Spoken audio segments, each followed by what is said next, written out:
What's going on? We back. It's the Boxing Clinic and more. It's your boy CJ Goodfelly. I know what it is.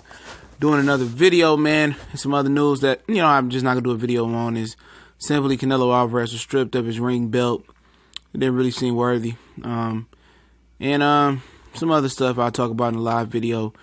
Tonight, live stream video, I'm not sure what time. Just make sure you look at your subscription feed from YouTube, and I'll make a pre-made video little plan for it. So when I'm gonna hop on, I might just do one before that, just to be spontaneous. You know what I'm saying? But I hear people saying that this fight between Terence Crawford and Errol Spence should marinate. It should be for undisputed. It need to be for all the marbles. But I don't think it should marinate at all. Y'all know my stance on marinating fights. Let's see these guys why they look unbeatable, why there's no real blueprint on them, why they still have their faculties, where they don't have scar tissue, and they at their most optimum best right now. There's no point to make this fight wait. To make it undisputed, that's not gonna happen. It's not gonna happen, man. The WBO belt has never been part of an undisputed welterweight champion. And a lot of people say, "Oh, you got to have all belts to be undisputed." That just changed like 5 or 6, 7 years ago, I believe. You only needed 3 at first. WBO is not an important belt, and I keep telling people that. It's a world championship belt. No. It's a championship belt because they want it to be. It bring enough money or whatever it brings to the table. It's not a great belt. It's a belt that's basically utilized by Top Rank and Golden Boy just to keep, just to be the champions of Top Rank and champions of Golden Boy, and to stop Undisputed from happening most of the time. You know what I'm saying? That's the belt that usually misses out on Undisputed or missing out of other promotional companies. When it comes to Golden Boy and Top Rank, that's the belt. That's their belt. That's how they stay in the game, and that's how, they stay relevant, because they don't want to work with nobody else. They don't want to work with Eddie, really. They don't want to work with Al, They don't want to work with Lou DiBella. They don't want to work with those guys, Rock Nation. They just want to keep it in their house, in their family, you know what I'm saying? But, there's just no point for these two to marinate, man. Both of them, it's no popularity jump coming. People use Pacquiao and Mayweather as the standard for, if you let a fight marinate, what will happen? Not really. That's not true. Because they already had groundwork. Mayweather became a pay-per-view legend from fighting Oscar De La Hoya. Before that, he fought Arturo Gatti, did like $350K on pay-per-view. That's cool. You know what I'm saying? It was a different day in boxing then. You know what I'm saying? But the Oscar De La Hoya fighters what made him popular. There's no crossover pay-per-view fight for neither one of these guys. There's nobody that's going to get them a gateway to higher popularity in America. And damn sure both of their boring, bland personalities won't cut it. It's not a knock. Be yourself. But at the end of the day, there's no looking to the day in the life of Terence Crawford and Errol Spence other than media day. They're private guys, and I respect that. But they're not out here just, Errol Spence does interviews and stuff of that nature, but it's not enough. You in a black America, you don't have a country behind you. You don't even barely have a community behind you. They have Omaha and they have Dallas behind them, but there ain't no big market. That's not even Houston. Houston is going to be the third largest city in 2020, by the way. Dallas is a nice sized city, but it's not a major media market. It's not both of these guys from New York City or one guy's from Puerto Rico, one guy's from Mexico, one guy's from the UK, or one guy's from Cali or something like that, and he got a big fan following. Omaha and Dallas, that ain't gonna light the world on fire, and that's no disrespect. And neither will Detroit, neither will Chicago, neither will Miami. It's not a huge market. As far as for boxing, the huge markets is obviously New York City, Vegas, some places in Texas. It depends if a Mexican is fighting in it, and the UK. But,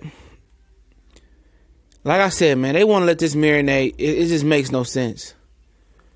You want to be for undisputed, well, then you're going to have to wait on Keith Thurman time. Then they strip Keith Thurman, and then somebody else get the belt, and then they may not be ready or wanting to unify with neither one of you guys. The best case scenario, if Errol Spence gets the WC belt from Sean and Danny, and they just fight. Or forget that, they could fight right now. After Earl get done this weekend, it's a perfect way for people to see Terence on ESPN, then turn around and see Earl on Showtime. And that's your promotion right there. This is not going to be a huge pay-per-view fight.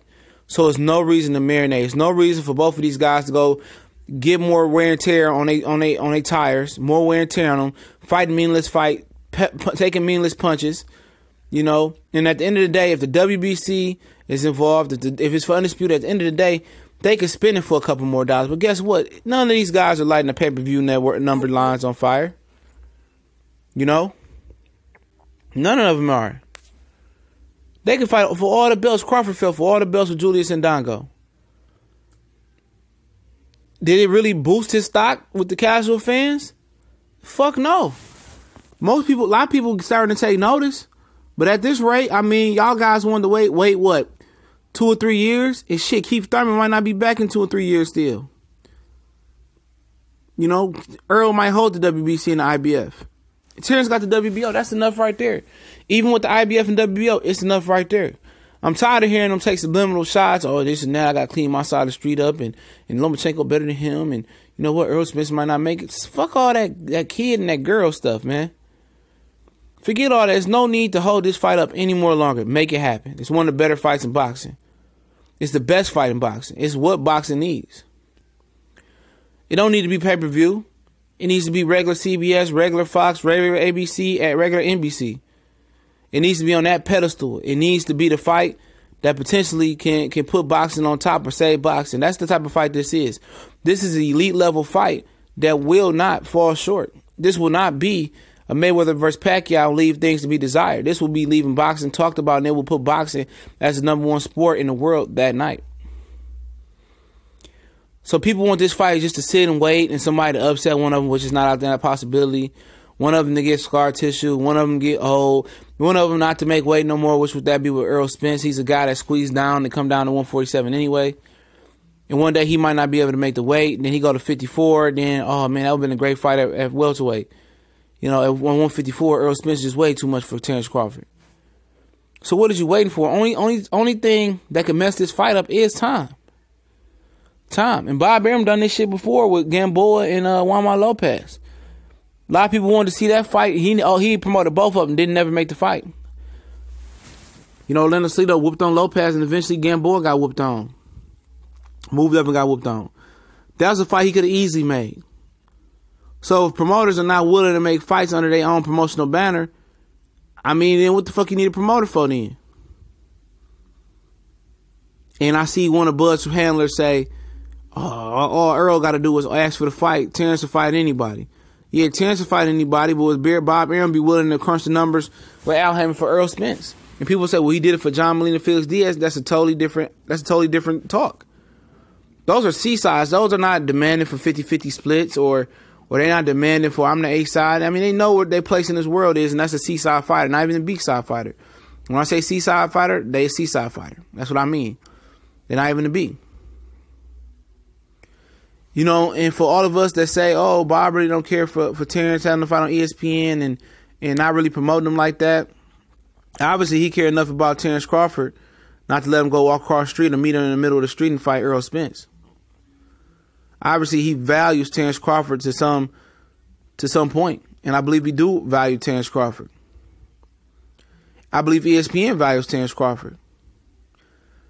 And I believe PBC, Showtime, Stephen Espinoza, Al Heyman, you know, they value Errol Spence. But at the end of the day, why do we need to sit here and wait for one of the best fight in boxing to happen? Why do you wait? And you hear Timo Lopez say after the fight with Mayweather Boxing Channel, shout out to them real quick, said that they both deserve $10 million apiece for this fight. It's not gonna happen, Timo. It's not. That money ain't there for this fight. It never will be there. Never will be. The money was never there for Keith Thurman, Errol Spence. That was a hotter fight than Terence Crawford. You got to understand your place in this boxing world. Your place in the boxing world as a black fighter is to entertain. As any fighter is to entertain if you don't come from a country with a big backing. It's to be an entertainer. And neither one of these guys entertain outside the ring. They do entertaining inside the ring, and that's cool. But if it came to entertaining inside the ring, you know how many more fighters would be a big pay-per-view star? You know, it'd be a lot of better fighters than what we see now. If it was about entertaining and just getting knockouts versus anybody, Golovkin to be one of the greatest selling fighters of all time, right? Right?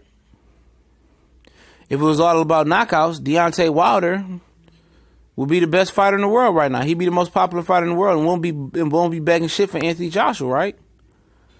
But it's not just about what you do in the ring versus any old body. It's about how you move outside the ring. And at the end of the day, boxing is a business. And neither one of these dudes is moving needles outside the ring. More people know who Adrian Broner is than both of these guys. More people know who Adrian Broner is than Andre Ward. He marketed himself very, very good. He self-promotes himself. Swell. Very swell in that aspect. But he can't fight for shit. If he had that promotion with the actual skill level, Adrian Broner would he'd be a pay-per-view star by now. Easily. But Crawford said, I don't fuck with the media. And Errol is starting to open up to the E-media a little bit more, show some of his personality and go for it.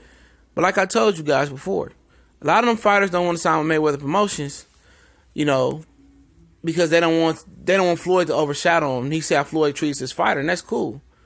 But they think because they just signed with Al Heyman that's automatically gonna make me the top fighter in the world.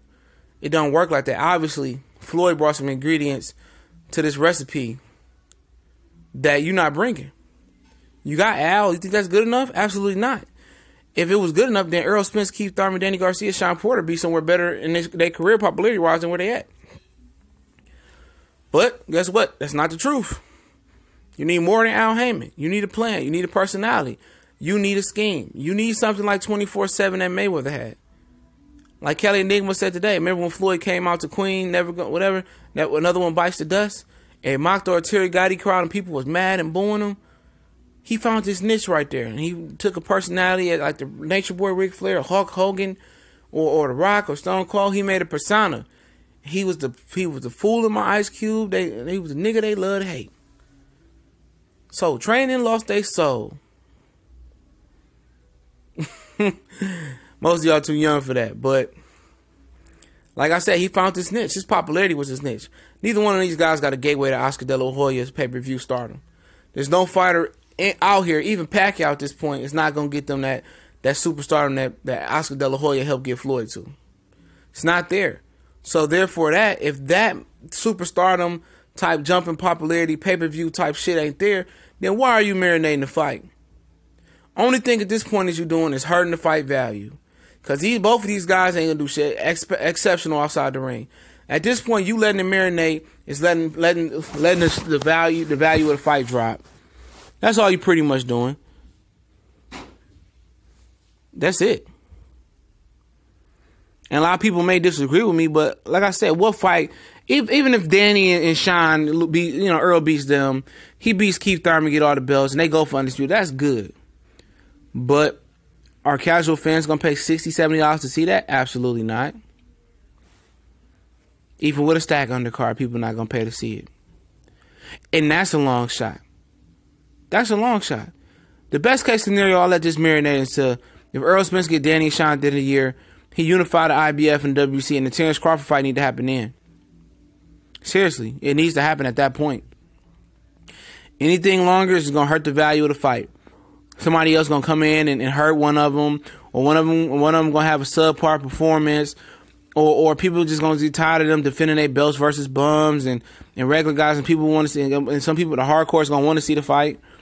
It ain't going to happen. They're going to try to cook this motherfucker like a grenade. They're going to overcook it. It's going to blow up in their hand. It's going to be one of the greatest fights that never was made.